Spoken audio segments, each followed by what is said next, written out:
Welcome to the Vermont Law School webinar series, which is presented by the VLSAA. Also on the call is Crystal Brownell, Director of Alumni Relations, and Lauren Close, the VLS Alumni Communications Manager.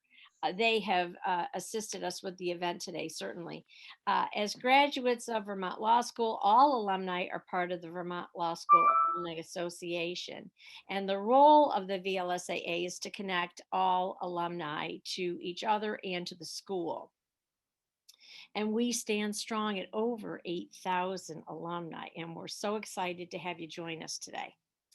Before we get started, there's some housekeeping rules we'd like to go over. And as you may have seen in your email, the link for us for today, we've asked that you rename yourself so that your fellow alumni know who's on the call. And so if you've noticed, there's this little blue box in the upper right-hand corner. There are 3 dots there. And if you click on that, you can easily rename yourself so that it has your name and your class year. So that would be good if you could do that. You can give the name that you used while you were at school, if you'd like.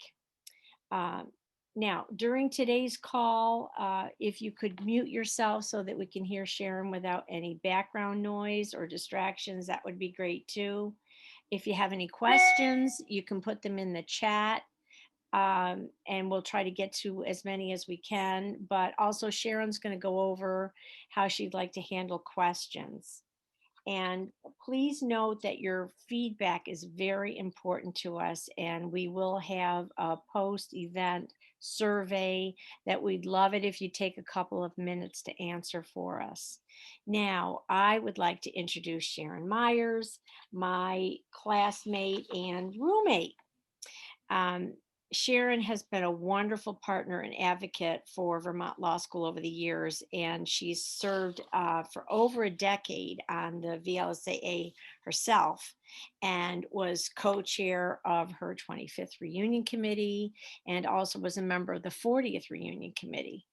And in addition to her support of Vermont Law School, she spent 40 years as an experienced litigator. She was an assistant district attorney.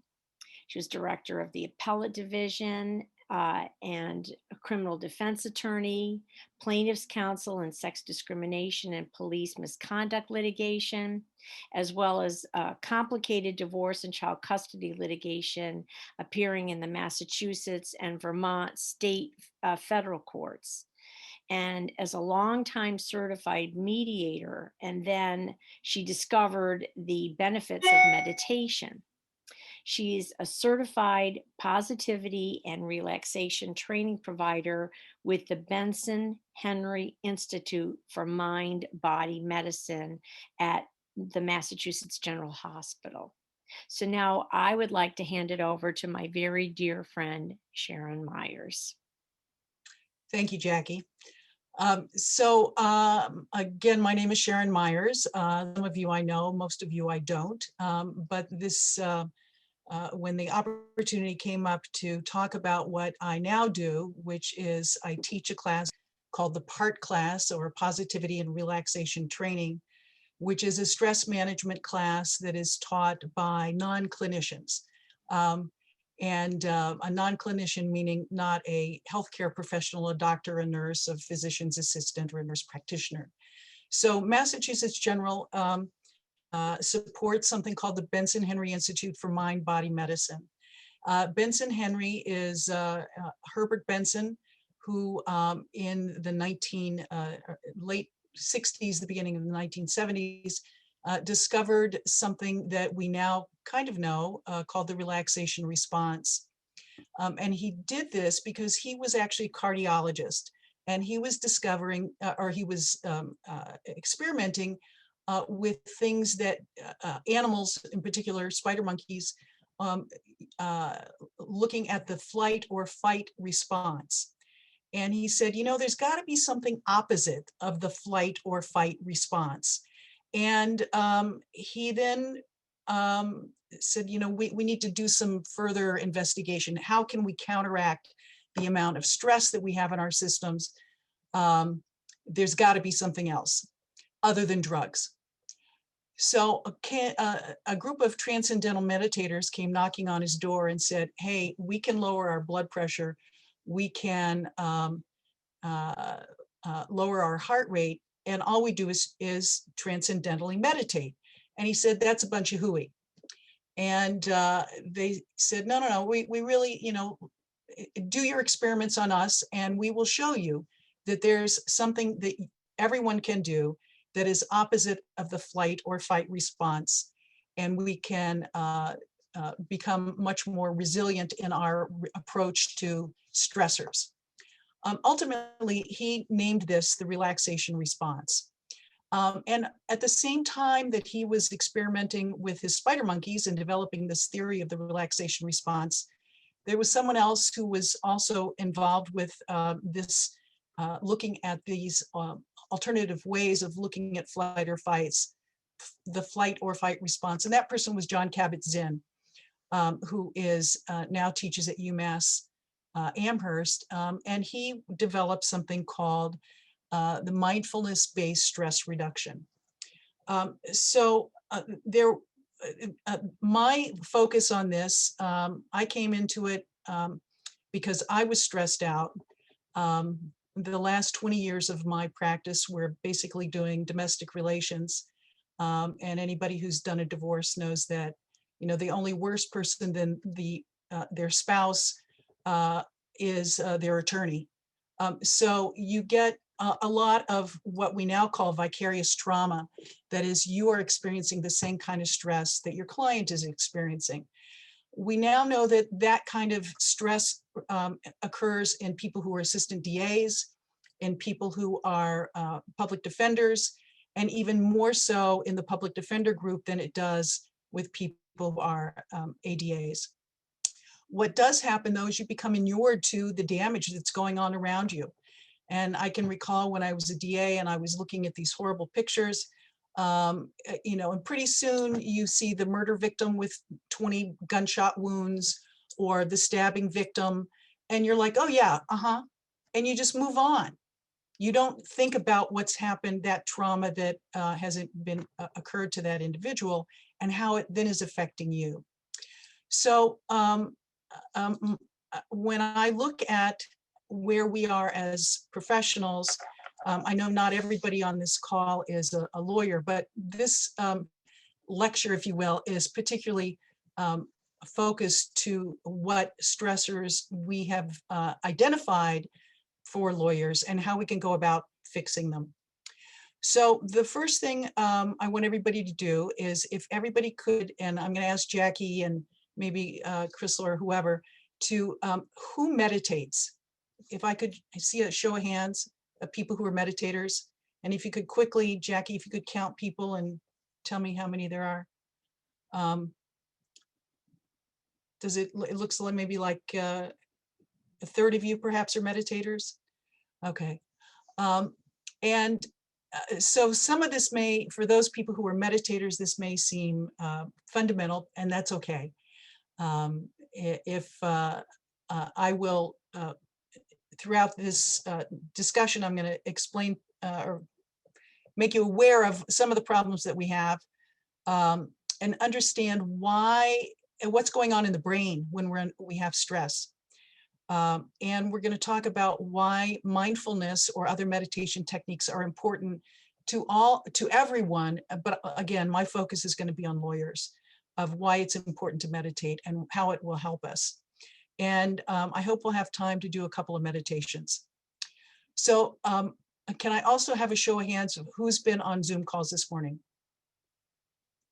And okay, so just about like everybody, right? So the first thing I want you to do is take your arms and stretch them up over your head. And then I want you to lean to the right. I want you to lean to the left. Stretch your arms way up, try to touch the ceiling, and bring your arms down. If you're in a chair, I'd like you to take your right hand, bring it over to the edge of your right chair, and twist your body to the right. Look over your shoulder if you can. I can't because I broke my neck, so I don't twist.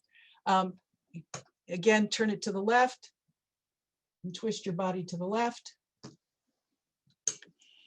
And then I'd like you to roll your shoulders. Go front a couple times and then go back a few times. Now, according to my training, you've just had a mini meditation. All that was a little bit of guided movement. And as lawyers, we don't do that. We sit, we don't move our bodies, we don't stretch our bodies. And what we know to release stress is that if you do a little bit of movement every now and then, you're actually going to feel a little bit better. And what that does is that it actually reacts to your brain. It makes your brain do certain things. So now we're going to begin this part that sometimes works for me and sometimes doesn't. We're going to do a little PowerPoint presentation.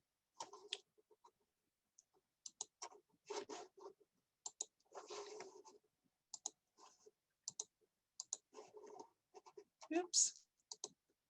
All right. So this is me.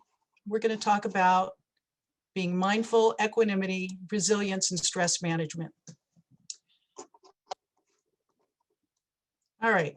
So equanimity, resilience, and stress management. Equanimity means balance. Resilience means the ability to respond to a stressful situation, minimizing the impact on your physical and emotional health. And stress or stress management is what we're really here to talk about.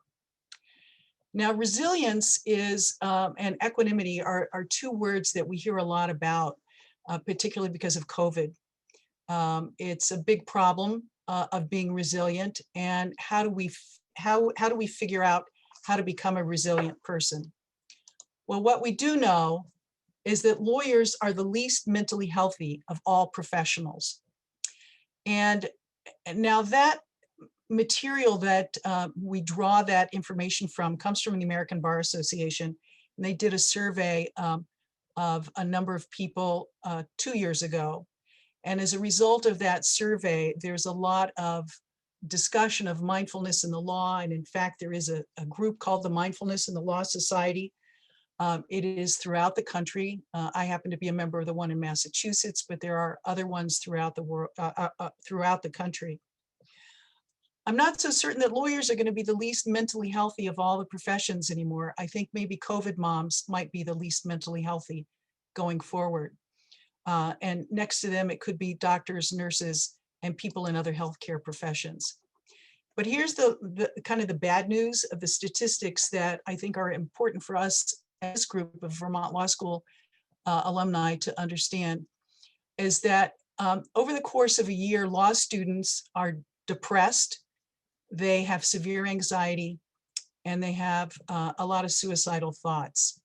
Vermont Law School, you may recall, in 2014 had 2 suicides, one of a professor and one of a law student. On average, 8 to 10 law students a year take their life. Most recently, I believe there was a kid from University of Buffalo who jumped off a building. Next, though, is lawyers. And now the important thing about these statistics is that this was done in 2016. And it was only for lawyers who responded to this survey of how many people were problem drinkers or suffered from depression or had anxiety or were impaired by stress. Again, who had suicidal thoughts, engaged in binge drinking, or had substance abuse issues. Substance abuse meaning not only alcohol, but tobacco, opioids, other drugs, marijuana, et cetera, et cetera. So it was kind of a grim, these are some grim statistics that resulted, at least in Massachusetts, in creating a well-being group within, from the Supreme Judicial Court established a well-being group. And in order to figure that out, you got to figure out what is stress. Stress is the perception that you're going to be injured or that you're going to have a problem, and the inability of someone to cope with it. But we as attorneys, and particularly if you're a trial attorney, I mean, you kind of like stress, right? You like to go into court, you like to present your client's argument. You get a lot of positive feedback in doing that. But what stress is really is when it becomes pathological, is that when there's too much unknown, too much uncertainty, when you have some self-doubt or you're unprepared. Now, this is the geeky part of what I like, is that here's our brain, and this little piece down here is called the amygdala. And the amygdala is what trips the flight or fight response. And if we were a deer and we saw a jackal, or we saw a tiger or a lion, not a tiger, but a lion, our amygdala says send adrenaline, and the hypothalamus, which is over here, says, okay, let's do it. And what happens is your blood pressure goes up, your pulse increases, you start breathing heavily because your oxygen comes to the top part of your lungs. Your body releases sugar and fat and glucose. There's a cascade of what we call anti-inflammatory cells, which I happen to love the name of it. They're called NF-kappa B cells, and it causes an anti-inflammatory reaction. And if the threat is still there, if your body thinks it's still there, your mind thinks it's still there, you release cortisol. And what happens is, over the course of time when we're stressed, is this amygdala actually gets bigger. And what happens is the prefrontal cortex, which is over here, and that's the part where that helps us plan our cognitive behavior, has to do with our rational thinking, decision-making, moderates our social behavior, and expresses our personality. It actually shrinks. So the more that we are under stress, the more we have this, the amygdala grows, and our prefrontal cortex, these are all the good things we want as professionals. We want to be able to have complex cognitive behaviors, figure out problems. We want to think rationally. We want to make good decisions. And if this shrinks, it makes sense that we're going to have some more difficulties in figuring that out. So what we do know is that about 50 times a day on average, people have stresses. We have these little stressors. These are normal. There's no big deal with getting stressed. What's the problem is that if you were too stressed, you never return to that baseline. And at the Benson Henry Institute calls this the Charlie Brown effect. We want it to be nice and even like this. We have a stress, we cut down. We don't want it to keep going up and keep going up. Because if we do, we have this is called the Yerkes-Dodson law. And these were two Canadian psychologists who found that there was a relationship between your performance going up and the amount of stress that you have. So ideally, you want to be like right here. And you don't want to have too much stress, because then your performance goes down and your problem-solving ability deteriorates. Your memory becomes impaired. You end up having tunnel vision, and it's a real problem. So this sort of analysis, the scientific analysis, has been around a long time. And the question is, what is this optimal level? And when you tip over to this edge, are there techniques that you can use to bring it back? Well, in fact, there is. So here we have this guy, and he's on vacation. And how many of us have been in this situation is that we don't know what the word relax means. That we go on vacation, and this is how we are until the end of our vacation, when we finally begin to relax. And that's because our brain is stressed out, and our brain doesn't know how to relax.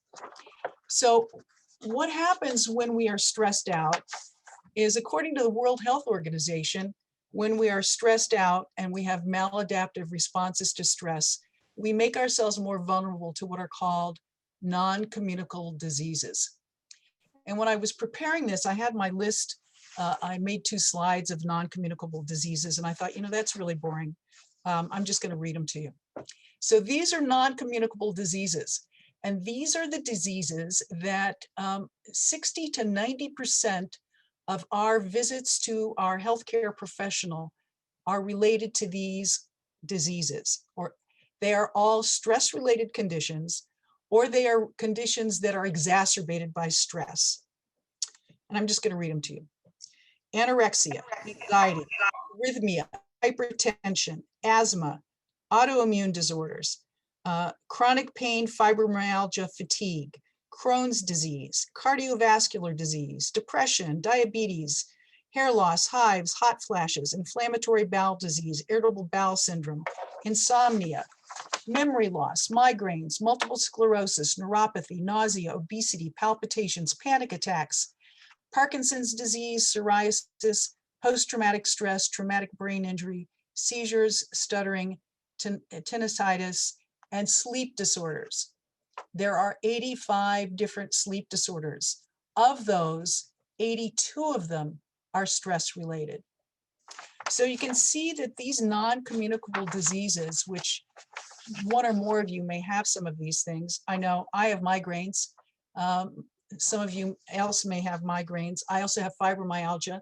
I was diagnosed with rheumatoid arthritis. I have all kinds of other kinds of issues that say stress, stress, stress. Did I say I had stress? No, I didn't say I had stress. I was fine. There was nothing wrong with me until I realized that there was. And once I finally kind of found my way to doing some meditation, I realized that I'd been under stress for a really long time. So what can you do about it? Well, what a lot of people do is we look at stress and we say, we can handle it. As the stress level rises, though, there's a likelihood of anxiety-reducing behaviors that we engage in, even if it is self-destructive. So one of my favorite ones is the glass of wine or a piece of chocolate or a trip to the refrigerator. This whole sort of thing is called the stress disinhibition effect, meaning that we engage in risky behavior or behaviors that are damaging to ourselves because it makes us feel better. So how do we stop this so that we can become mindful, okay, and stop this kind of stress spiral that we're involved with? So the easiest thing we can do to elicit the relaxation response and to stop our stress is to breathe. And anybody who does any kind of meditation, the first thing they teach you how to do is to breathe. And you're like, this is bogus. Don't I breathe all the time? Well, in fact, most of the time we don't breathe correctly. When we're first born, we breathe with our diaphragm, and we take deep breaths until we're about 2. And when we're 2 years old, we start breathing from the top of our lungs instead of the bottom of our lungs. And what that does is it shortens up our ability to respond to certain sorts of things. So when you begin your meditation practice, frequently people will tell you to breathe. So we're going to do a little breathing meditation. So let me stop the share here. So that's kind of the little factoid part of my speech here about what is stress and what it does to us. But now let's talk about the fun part about what is mindfulness and meditation. Well, the first thing we're going to do is learn how to breathe. So we're going to do what are called diaphragmatic breathing. And if you put your hands on your belly and you breathe in and your belly goes out, when you take an in-breath, that's diaphragmatic breathing. And then you breathe out. You can breathe in through your nose. You can breathe in through your mouth. It doesn't really matter. But if you breathe in so that your belly goes out and then it comes back in when you exhale, that's a diaphragmatic breath. So I'd like everybody to do 3 diaphragmatic breaths at your own pace. So just breathe in, have your belly expand, and breathe out, and your belly contracts. And you breathe in, your belly expands, breathe out, and your belly contracts. And do it one more time. In and out. All right. Congratulations, you've now done 2 mini meditations. You did a movement one, and you did a little breathing exercise. Now, mini meditations, according to my training at the Benson Henry Institute, are little meditations that you can do throughout the day and incorporate it into your walking to court, walking to your car, standing at a stoplight. You simply stop and breathe. Now, that concept of stopping and breathing is sometimes really difficult because we're hurrying to someplace else. We've got some coffee in our hand or a mug or something. We've got our documents. We're on our way to something else.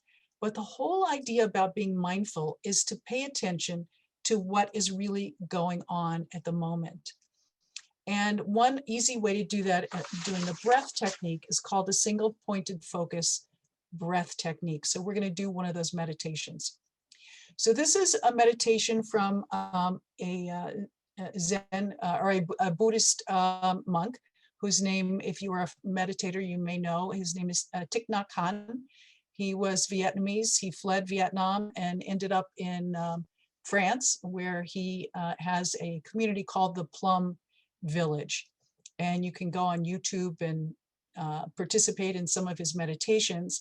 But one of the easiest single pointed focus breath meditations is where I will give you some pairs of words.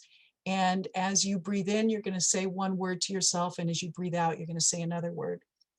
So if you are new to meditation, you may feel weird about closing your eyes, and that's okay. If you want to just sit there and let me guide you with your eyes lowered down, that's fine. If you feel comfortable, you can close your eyes. It's kind of up to you of how you feel comfortable. But we're going to do this meditation, and it's going to be 5 pairs of words. So just pay attention to my voice, and I'll lead you through it. So I don't know who's going to wake you up. I bet we'll figure it out. So the first thing I'd like you to do, if you feel comfortable, is to close your eyes. And I'd like you to stretch your head up to the ceiling. Take one of those big diaphragmatic breaths and bring your head down. Take another diaphragmatic breath.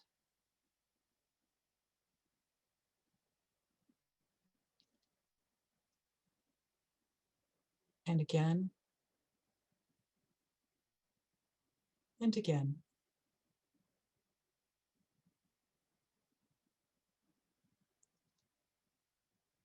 Now this time when you breathe in, say to yourself the word in. And as you breathe out, say to yourself out. So it's in, out, in,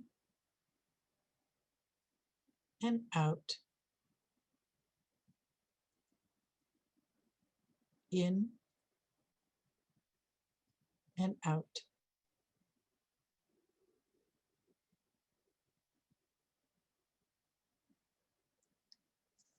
Now say to yourself on the in breath, deep, and on your out breath, slow.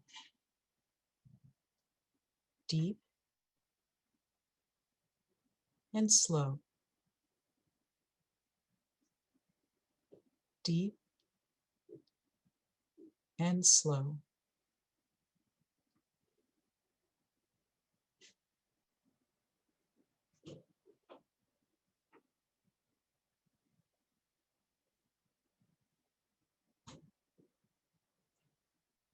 Now on your in breath, say to yourself the word calm, and on your out breath, ease. Calm, ease, calm, ease.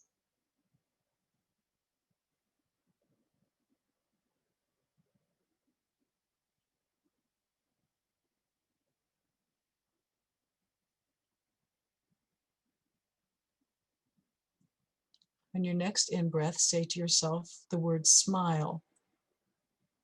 And on your out-breath, release. Smile, release. Smile, release.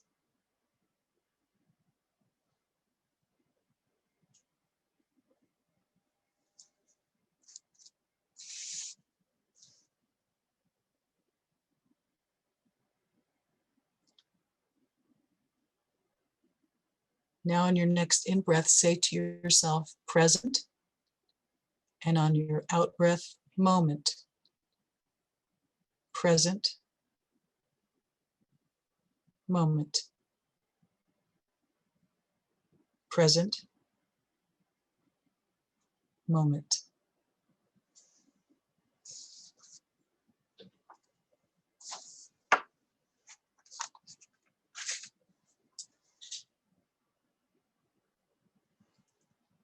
Present, moment.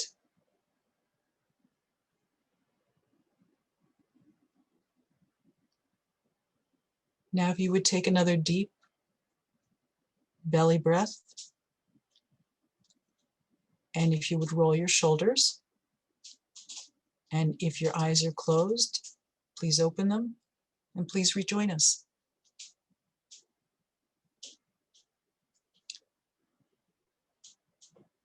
So that's another type of meditation.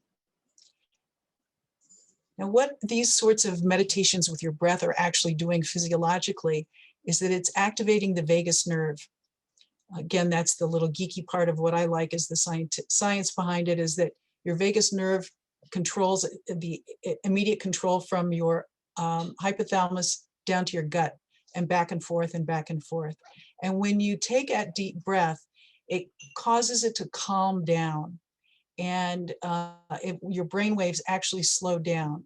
They've done a lot of functional MRI tests, both with all the types of meditation techniques that we're going to talk a little bit about. And the interesting thing is that different types of meditation affect different types of different parts of the brain. All of the meditation, though, causes your prefrontal cortex to expand and your amygdala to shrink, which is what we want to have happen. So let me see if I can go back to my screen share here. All right, so here we were breathing. So we go back to, all right, oops, went back too far. All right, so these are different types of meditation techniques. There's mindfulness, there's spiritual, single-pointed focus, which we just did, movement, transcendental or mantra meditation, progressive relaxation, loving kindness, visualization. We've done a couple of minis because meditation comes in different flavors, and not every type of meditation works for every kind of person. Meditation is the ability to sustain an experience of awareness and to focus on an image, a word, or a phrase, and to feel your breath. That is simply what meditation is. Mindfulness, which is the one we as are going to be, would like to talk about a little bit, is who do you want to be right now? It is on being a human being rather than being a human something or human action. Let me see if I can back this up somehow. So mindfulness is being a human being, not human doing, paying attention to the present moment with some curiosity and attention, being non-judgmental with what is, and paying attention on purpose, which ultimately helps our happiness quotient. Now, I talked about Jon Kabat-Zinn, who's the mindfulness-based stress reduction expert, and if anyone has been doing masterclass during the pandemic, Jon Kabat-Zinn has a masterclass in mindfulness if you're interested. So why do we care as lawyers to do this, or as professionals, or just even a person? Well, you need to focus your attention to get things done. And how can you focus your attention if you're not paying attention? Well, paying attention takes practice. And one way to practice is to practice doing some mindfulness. We all have been talking about doing multitasking. Well, your brain can't multitask. Your brain can only do one thing at a time. And it's either paying attention to this or paying attention to that. But it's only paying attention to one thing. It's either on or it's off.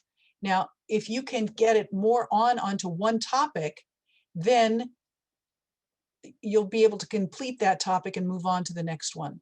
As attorneys who are dealing in 6-minute increments, if you were like I was, all of a sudden your 6 minutes are an hour has gone by and you've accomplished nothing because you've done this, you've answered this email, you've answered that email, you've made this phone call, you've taken this note. Oh yeah, and your kid is doing this and you've got to do that. And you haven't really done anything. So mindfulness says, well, pay attention on purpose. Figure out what you're going to do and do it with a purpose. Well, what does that really mean to do it with a purpose? Well, some of the easiest mindfulness things are when you are driving and all of a sudden you've driven and you have no idea where you are. It's because you haven't been being mindful. It means that you have somehow allowed your mind to drift elsewhere and you're not doing it with a purpose. So how can you practice that?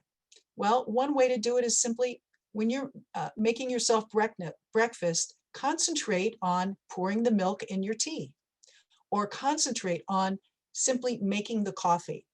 Mindfulness is just doing it right then and right now, to the exclusion of all else. Now, one of the interesting things about being mindful is that they say do it non-judgmentally. Well, what does that mean? Well, it means that if you make a mistake, you go, I made a mistake, and you let it go. And you don't beat yourself up about it. So, and in order to do this, you have to practice. Just like you practice brushing your teeth, you practice being mindful. So when you brush your teeth by thinking about what it is you're doing. Not that you're late, you got to do something else, you got to put your clothes on, you got to do it. Brush your teeth. That 2 minutes that you're there with your toothbrush, feel what it is like to actually brush each of your teeth. What does it feel like? What does it taste like? Is it different today than it was yesterday? As human beings, we look forward and we look backward, and rarely are we in the present. And that's because we look backward because we learn from our mistakes and we are concerned about them, and we look forward so that we can plan of what we're doing. So, but if you take a minute to just figure out what it is you're doing right then and there, that's being mindful. And this is important because we can increase that prefrontal cortex of being mindful. We can make better decisions as attorneys or as people in general. Again, this discussion is based on attorneys. And it keeps us from aging. If we are too stressed out, we age prematurely. There's lots of studies that are out there about what happens when people are stressed. And I think we're going to find more of those studies now that COVID is there. And we're going to be looking at the professions in general and how we can eliminate some of that stress. Mass General did a 4-week mindfulness practice with frontline folks in April when the COVID was really hitting Massachusetts hard. and they taught them these folks various meditation techniques. And they found that they were able to cope a little bit better with what was going on with the devastation of people dying all around them. So as mindfulness practices, there are many. And mindfulness and meditation can be sitting and doing a practice of like what we did with a single pointed focus. It could be doing some yoga. There's lots of different yoga. Why is yoga important? Well, because it focuses your attention on what you're doing right there to the exclusion of all else. And it's a repetitive motion. There's different kinds of yoga.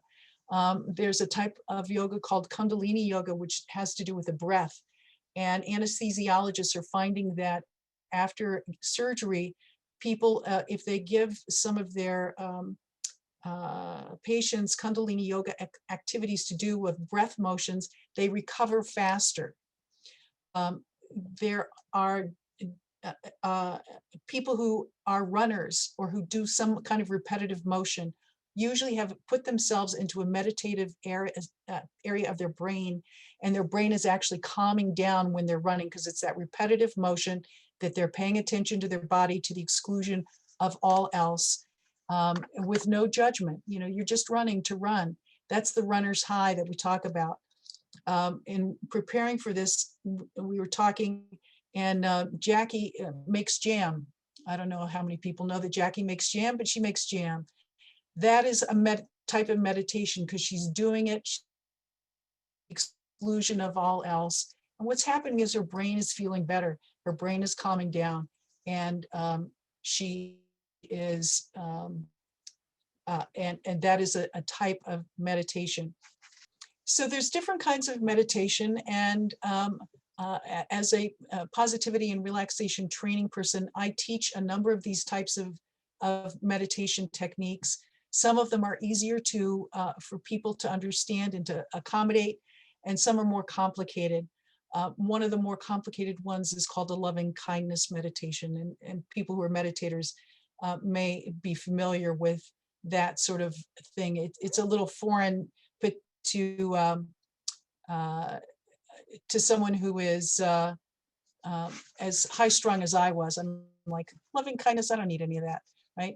That's stupid. But meditation doesn't have to be pan flutes. It doesn't have to, it just is concentrating on the here and now and to the exclusion of all else.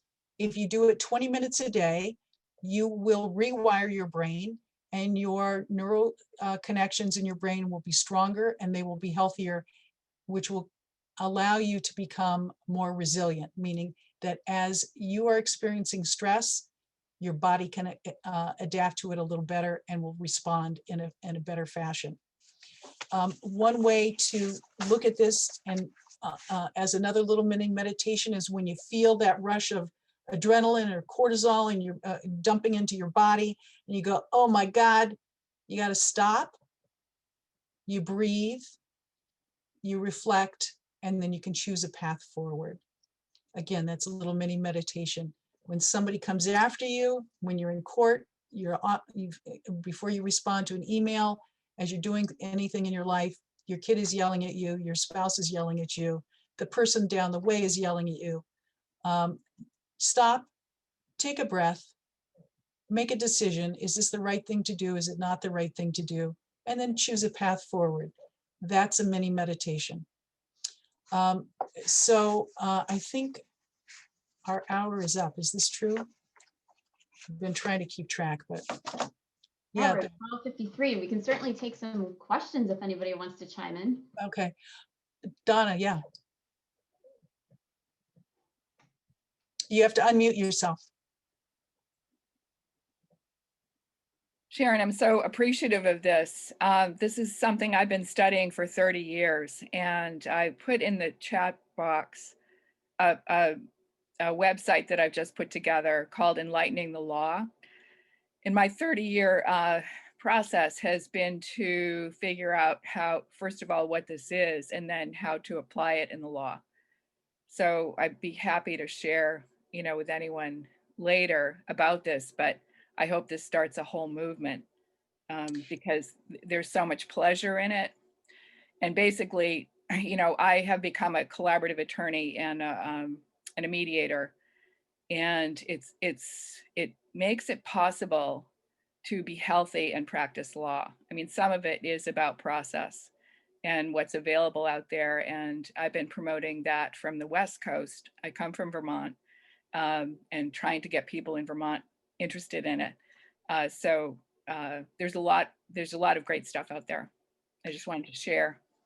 Thanks. That reminds me, there are quite a few, well, not quite a few, there's beginning to be more and more organizations that are looking at particularly lawyer health.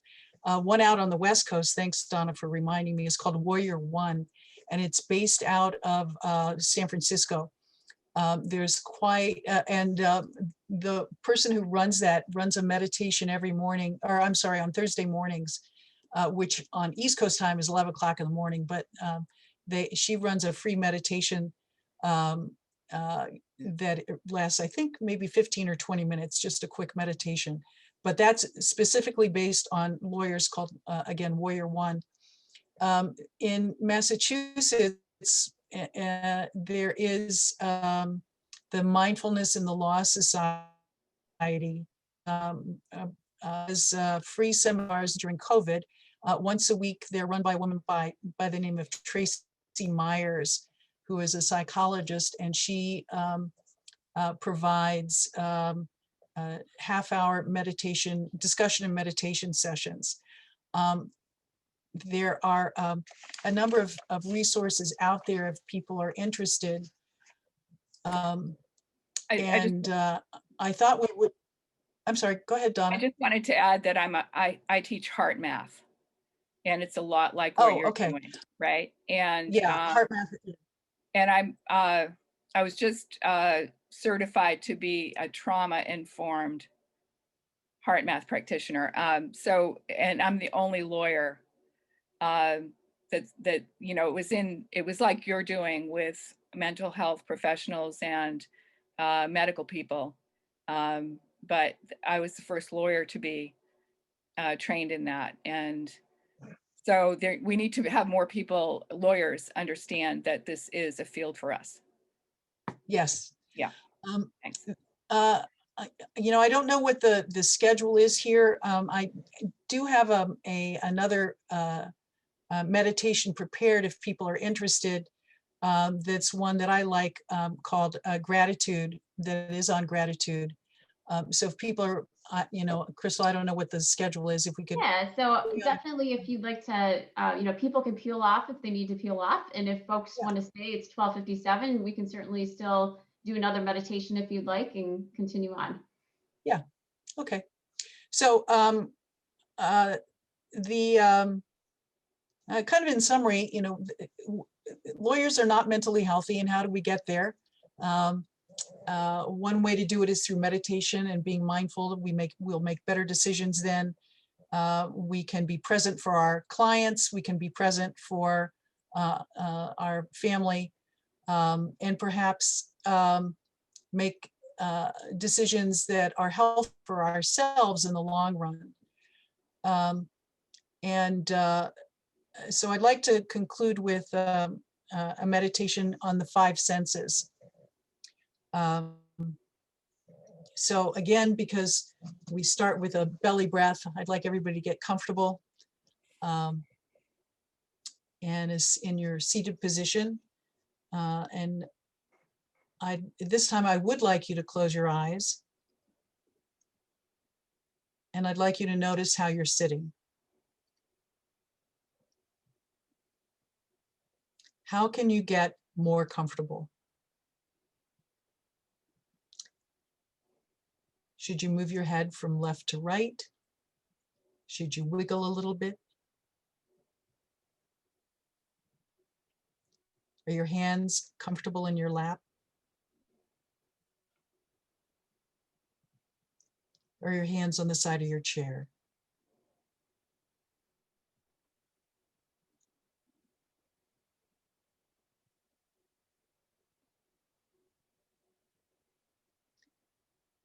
Now I'd like you to follow my lead and we're going to take 5 deep breaths, counting backwards. Breathe in 5. Breathe out. Breathe in 4.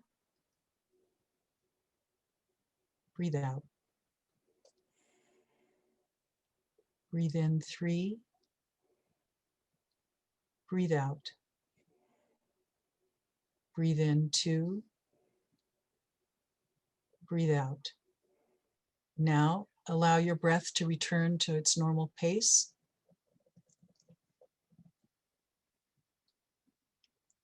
I'd like you to draw your attention to your face.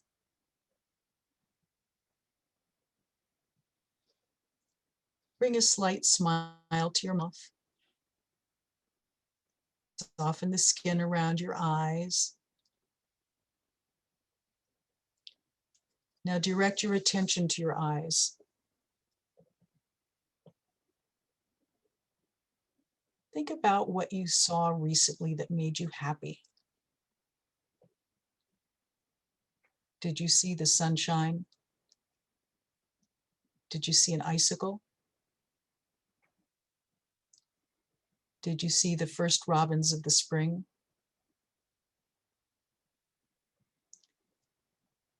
Bring to mind the face of something you love and perhaps a person or an animal. And imagine what that looks like.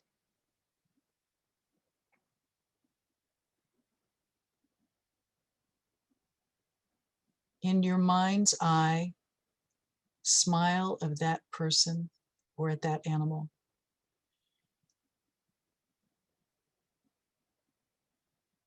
And thank your eyes. Think about how grateful you are that you could see this person or a thing that you love. I'd like to direct your attention to your ears.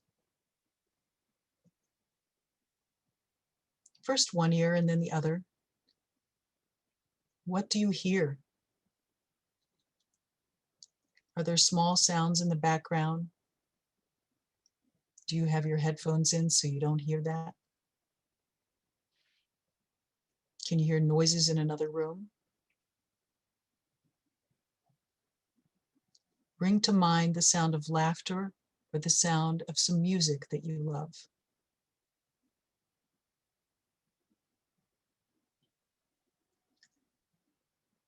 Smile at the sound you remember and thank your ears. And think about how grateful you are that you could hear those sounds.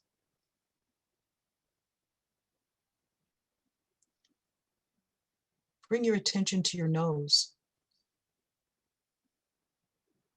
Do you feel the air move into your nose as you breathe in and you breathe out? Is the air a bit cooler as you breathe in and a bit warmer when you breathe out? Can you smell anything around you?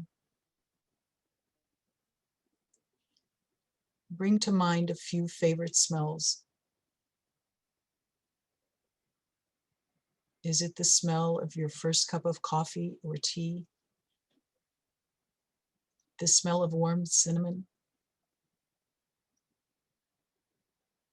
Is it the smell of a freshly cut lemon? Is it the smell of a juicy peach? Now take a deep breath and smile at the smells you remember. And thank your nose. Think about how grateful you are that you could smell these smells.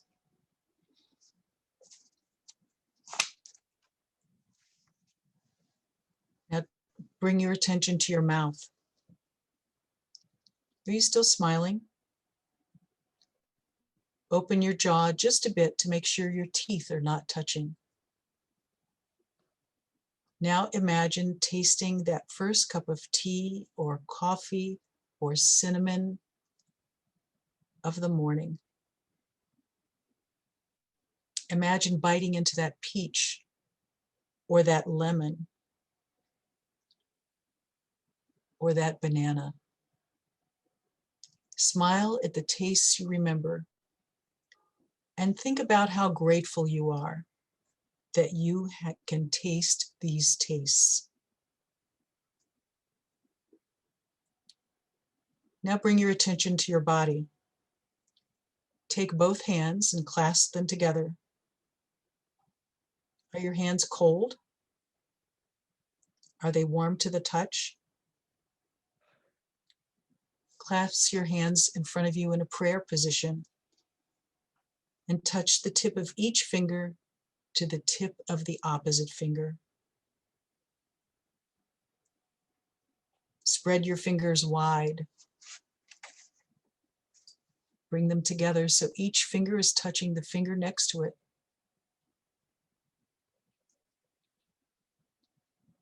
Now take your hands and wrap them around your opposite elbow. And gently massage your forearm from the elbow to the wrist.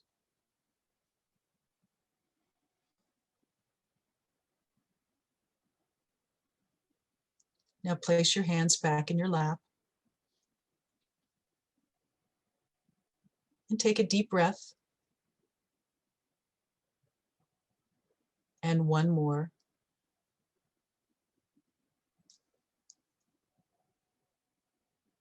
Now let's thank your senses individually.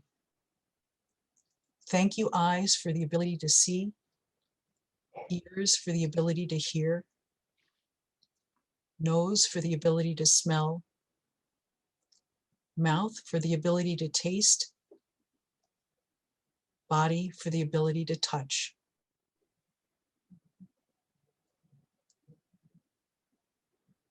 Now take one more deep breath.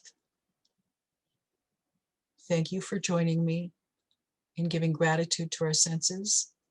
And when you're ready, please rejoin us and open your eyes.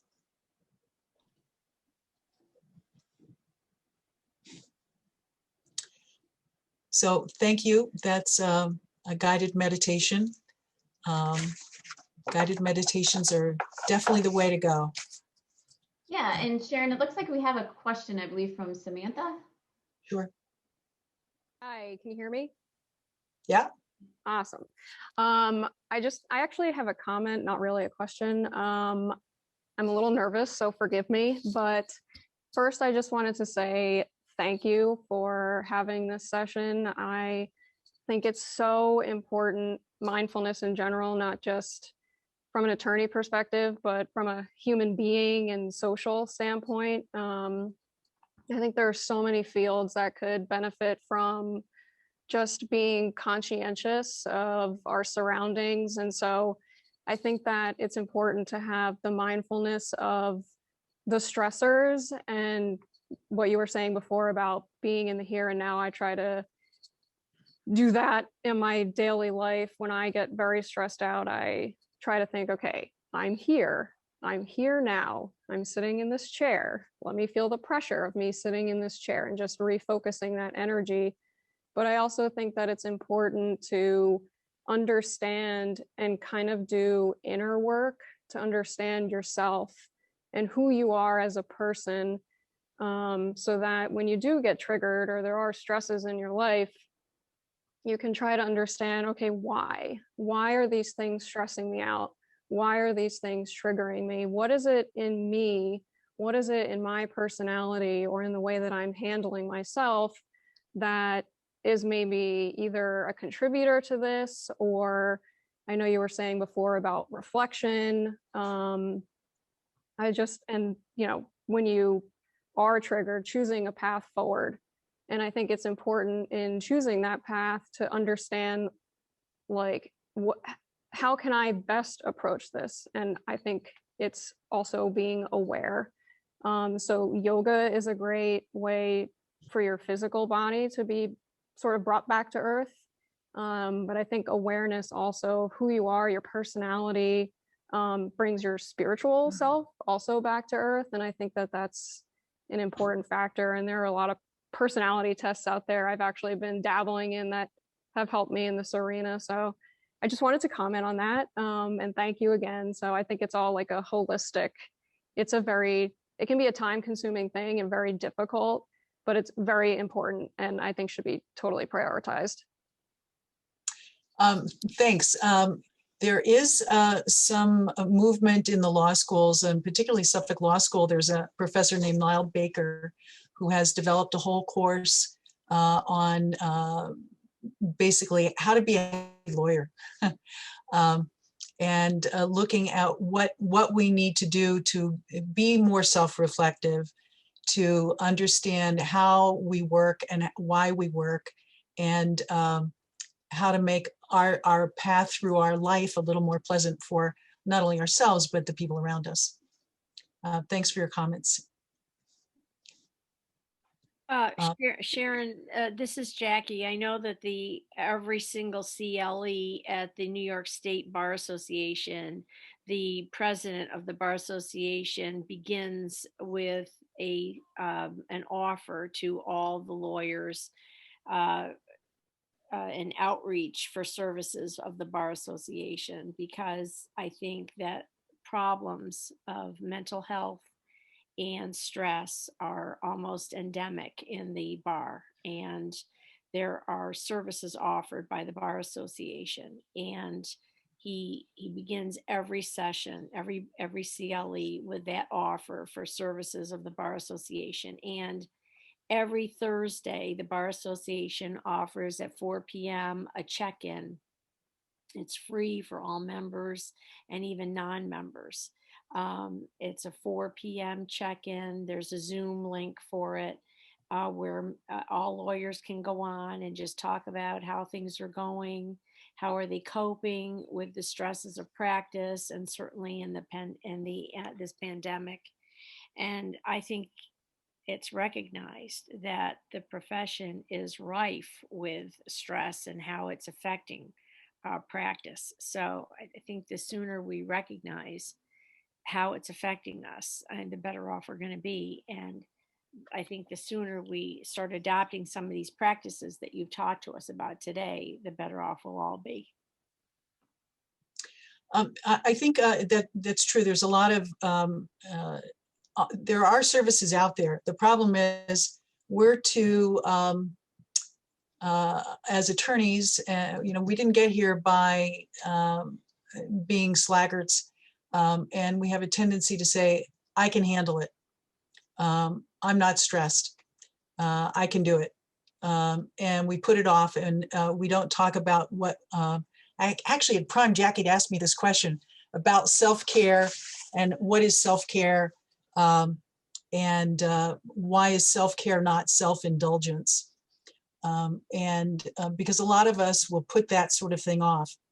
But if you do exercise, you're not being self-indulgent, right? If you brush your teeth, you're not being self-indulgent. You're taking care of yourself. There was actually this a woman who died about 20 years ago. She was an activist poet whose name was Audre Lorde. And she said this, caring for myself is not self-indulgent. It is self-preservation. It is an act of political warfare. I mean, she was pretty strong about how important it is that you take care of yourself in order to take care of everybody else. So Richard asked the question, is the last meditation we did online? I think this is being recorded. This is actually, it was a meditation I made up. I'd be glad to share the text with you if you'd like. You can send me an email. Me too. Yeah, so Crystal can send me the link of who everybody is who's here. There are meditations out there on YouTube. There are, I was going to talk about apps. Sorry about that. There are meditation apps out there. Some of them are better than others. Some will appeal to you more than others. Some of them are like Insight Meditation, 10% Happier, Calm, Buddhify. some cost, like Plum Village will to subscribe to Plum Village, which is Thich Nhat Hanh. You do have to pay for it, but you can get a lot of this stuff on YouTube for free. Depending upon what kind of accent you want, there's a group called the Honest Guys. They're British, and they'll do a meditation that's British. If you like a yoga nidra, which is yogic sleep, there's a whole series on that you can find on Yoga Nidra. We've just really kind of touched the top of this today, but anybody who is interested in knowing more, I'd be glad to chat with you at your leisure. Sounds like we hit on something. I'd like to, if you don't mind, Sharon, I'd like to introduce Margot Valenti, who is the chair of the Alumni Engagement Committee, and she is the one who got this all going, the webinar series. And Margot, it sounds like we hit on something here, doesn't it? It does. I myself am a yoga teacher as well as a stressed out type A person. So this is also my world, which is why I've been thinking maybe some monthly alumni led yoga and meditation classes might be fun. And it seems like you guys were all into that in the chat. So I will talk to Crystal about adding more things to our collective plate. Also, I'm from Buffalo, and the young man who jumped out of the window was down the street from my office. And in true Buffalo fashion, his sister was in my yoga teacher training. So everything is full circle.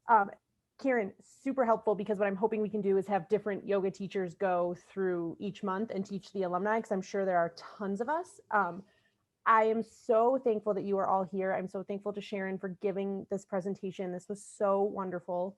And I did just want to leave you with two pieces of info. One, we are sitting out the month of March, the Alumni Association, because there's going to be some school events, like administrative-led events coming up, which Crystal, you may or may not hit on due to time. And then I just wanted to remind everybody also that our book club is picking back up. And so we're going to have a spring read that is a memoir of a gentleman named Joseph Kaifala, who is from my class, and he grew up during the Sierra Leone Civil War, and he is back in Sierra Leone dedicating his life to building schools and women's education. So that's coming up. And then we will be back in April with, I think, a cannabis panel on the cannabis law in the Northeast and some of the changes that are happening. So that's all I wanted to add. I'm just so grateful for you all taking this lunch hour to be with us. I think they wanted to announce, Margot, that on March 10, the school will be hosting an invitation to meet the interim dean, Beth McCormick, and she will update on the events at Vermont Law School, including the strategic planning and some things that are going on at the school. And an invitation will be going out on that. That's March 10th. And sometime in March, the U.S. News and World Report will come out with its rankings of law schools. And but everything is being pushed back because of the pandemic. So we don't know exactly when those rankings will be coming out. But shortly after that, you will get an invitation from the law school, and Dean Jennifer Rushlow will be inviting alumni to a discussion about the rankings and how Vermont Law School fared in that. So that might happen sometime around the first week of April. So we'll schedule our next webinar a couple weeks past that. When did you say our webinar is for the cannabis panel, Margot? It is tentatively April 20th, but we need to connect with the Vermont regional group. So more to come on that one. So that's where we are with our upcoming events. And I am looking forward to more yoga myself. Thank you. Thank you guys so much for your time today. I know we ran a little bit over, but glad that so many of you were able to stay on. But yeah, we're just so glad that we were able to join Sharon, and she was able to share her expertise with all of us. So thanks again, Sharon, for your time and bringing us all together. And thank you. Thanks, Thank everyone. you.